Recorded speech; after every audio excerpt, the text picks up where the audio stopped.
anigu qabo. Markaan anigu soo islaamay waxaan dareemay nabadgelyo, sidoo kale waxaan dareemay wax culus oo siday inay iga degeen. ilaahay subxaanahu wa tacaala wuxuu inoo abuuray inaan caabudno.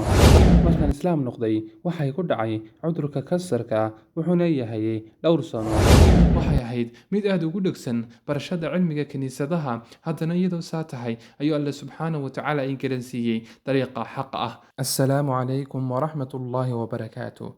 ninkan magaciisa waxaa la odhan jiray Gregory Manuel Ramos, haddana wuxuu la baxay Bilaal, wuxuuna u dhashay dalka Belgium, wuxuuna ahaa Kiristan, haddana wuxuu qaatay diinteena suuban Islaamka.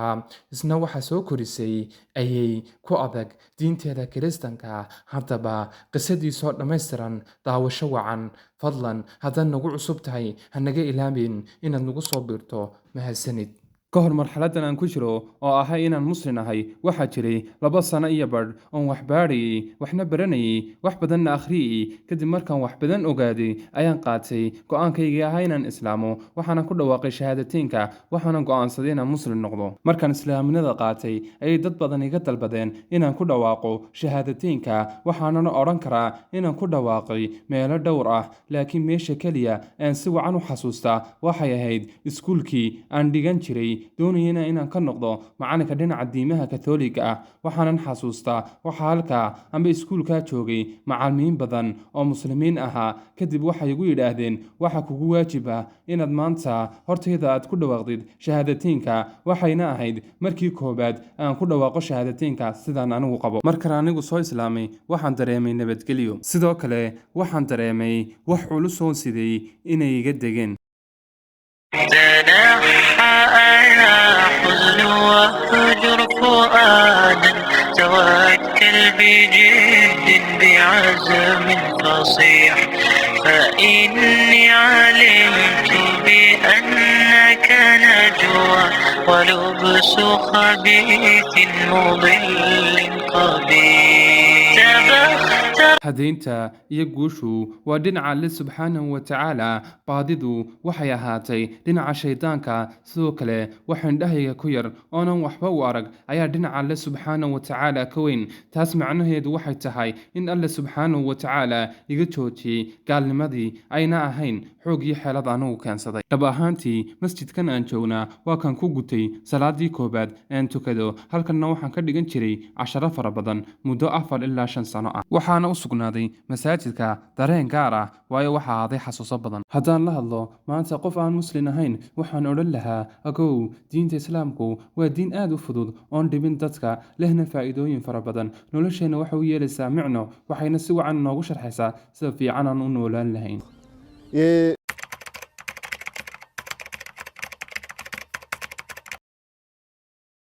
tusaale ahaan, islaamku wuxuuna xasuusinayaa inaanay muhiim ahayn wakhtigaad ku qaadanayso ama aad saaran tahay diyaarad, laakiin muhiim ay tahay halkaad u socoto.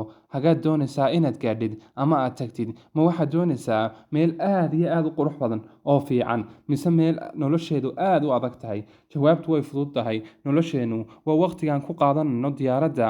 meeshaad doonaysaan markaad gaadhaana waa geeridii. ma garanayno waxa ka dambayn doona geerida ka bacdi, waayo waxay noo furaysaa inaan gaadhno meeshii kama dambaystahayd. ilaahay subxaanahu wa tacaala wuxuu inoo abuuray inaan caabudno.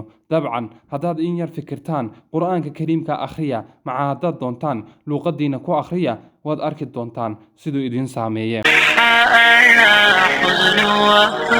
kadib markaan islaamay nolosheedii waxay noqotay mid aad u fudud. maalintii waan shaqeeyaa, waxaana nahay maamulo iskuul. fasaxyadana waxaan tagaa jaamacadda.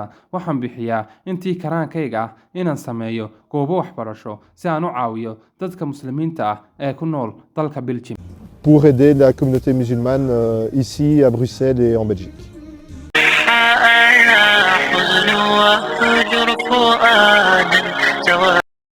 kadib markaan islaam noqday waxay ku dhacay cudurka kansarka wuxuuna yahay dhowr sano wuxuuna ii noqday aniga ahaan wixii igu fiicnaa ee igu dhaca aniga ahaan waxay ii noqotay calaamad muujinaysa ku qanacsanaan iyo aqbalid waxa alle subxaanahu watacaala ii keenay waxa keliya aan ka bartay xanuunkaasi wuxuu ahaa waxaa jiri karaa dhibaatooyin laakiin awooddu ilaahay igu manaystay ee ahayd inaan samro ayaa ii suurtagelisay inaan ka adkaado dhibaatooyinkaasi haba weynaadaane J'aurai toujours la capacité d'affronter une difficulté.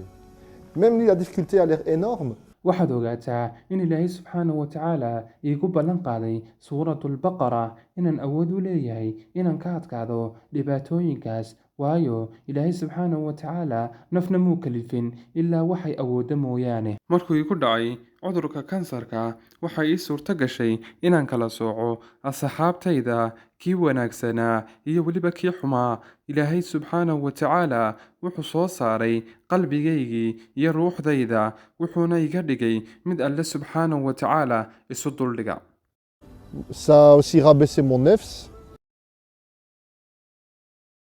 haa dabcan way jiraan waxayna ahayd ayeeday iyadaanay soo korisay waayo labadeeda waalid maan garanayn dhab ahaantii hooyadey way dhimatay waxaanay soo korisay ayeeday waxay ahayd mid aad ugu dhegsan barashada cilmiga kiniisadaha haddana iyadoo saa tahay ayuu alle subxaanahu watacaala ay garansiiyey dariiqa xaqa ah alxamdu lilah markaan qaatay diinta islaamka waxay ku tilmaantay khaa'in waayo qaadashada aan qaatay diinta islaamka laakiin hadda waxay qaabishaa xubin qoyskeeda ka mid ah waayo waxay dhashay 5 caruur ah anna waxaan ku ahaa 6 waayo iyada soo barbaarisay waxaanan ahaa anigu qofka ugu badan ee daryeela iyada إلهي سبحانه وتعالى وحولي قل يا عبادي الذين أسرفوا على أنفسهم لا تقنطوا من رحمة الله ولكنها كقوسننا رحمة إلهي وايو ما نكستا أو واو بريا وشقا عصب albaabka naxariistu cid walba u furan tahay laakiin shardi ayaa ku xidhan ah inaad ilaahay subxaana wa tacaala iyo rasuulkiisa aad rumayso oo si wanaagsan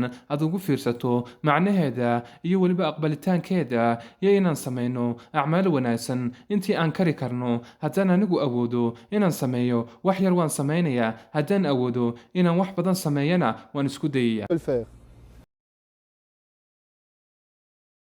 mashruucan anigu rajaynayo inuu ii rumoobo waa inaan sameeyo 3 madarasadood oo islaamiya oo la aqoonsan yahay waana Ghazali, Kalaam iyo Fadiila waa in loogu dhigo quraanka ardayda iyo macallimiinta si ay quraanka u fahmaan ayna nolol uga dhigtaan ayna ogaadaan qiimaha iyo ahmiyadda uu leeyahay kitaabka quraanku una quraanku ugu noqdo nuur u ifiyo noloshooda ayna ku camal falaan ayna ka dhigtaan quraanka aqligooda carabkooda iyo qalbigooda